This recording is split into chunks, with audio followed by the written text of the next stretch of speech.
Rayot sa kasiyahan ang mahigit 3,000 Pinoy fans nang mag-perform sina Bea Alonso, John Lloyd Cruz, Enchong D at Poo sa Madrid sa kanilang One Kapamilya Go 2015 ngayong Hunyo.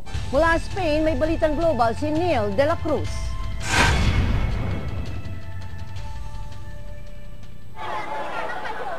Dalawang oras bago magbukas ang Palacio de Vista Alegre para sa One Kapamilya Go, nakapila ng mga kababayan natin para makita ang mga paborito nilang artista.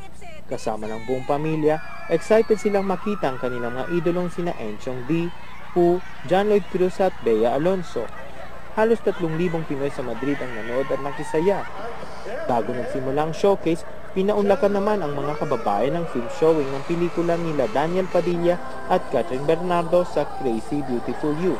Marami sa kanila ang kinilig at na-inlove sa Love Team ng taon. Pagkatapos ng pelikula, in-entertain naman ni Poo sa kanyang komedya, pagkanta, monologue at pagsayaw. Nakisali pang mga kababayan natin sa game show. Pero nung narinig nila ang boses ng idol nilang si Enchong D, rayot na sa hiyawan ng fans. Sinayawan at inawitan ni Enchong ang mga Pinoy ng kanyang kantang Chinito Problems at Seloso. Ang laking bagay kasi nung kahit malayo ka sa bansa kung saan ka nanggaling, pero nakapapanood mo pa rin yung mga programa na magpapaalala sa iyo na hindi ka ganoon kalayo.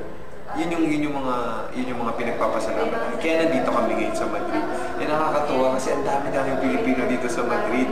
Umabot nga sa point na pati sa hotel namin may mga nag-aabang, mga ganun. Tsaka they're very courteous. Nagpapaalam sila bago magpa-picture. So yun. Hinumog naman ng fans si Bea Alonso nang bumaba sa stage habang kinakantahan sila. First time ko nagpunta sa Madrid, so nag-enjoy naman ako, nakaibig kami ng konti.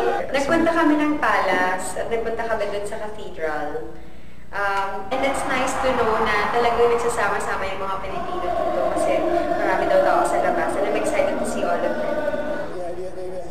Kinilig din sila sa tambalang John Lloyd Cruz at Bea Alonso nang umakyat sila sa stage at naki-acting. Nagkaroon din ang searching nang humalap sila sa audience ng kanilang magiging kapartner sa stage at halos naging acting workshop din kasama sila. Wala mga kapamilya sa Espanya, especially ng lahat ng mga nagpunta rito sa show namin sa One Kapamilya Go in Madrid. Maraming salamat sa pagpunta. It's one of my favorite privileges sa business na to, yung makapaghatid ka ng parang konting Pilipinas, yung konting bayan natin sa mga nagtatrabaho ang Pilipino sa iba't ibang dako ng mundo. 5 oras din ang tuwa at saya hatid ng TFC One Kapamilya Go dito sa Madrid bilang pasasalamat sa mga kababayan natin na tumatangkilik sa TFC. Neil de la Cruz, ABS-CBN News, Madrid, Spain.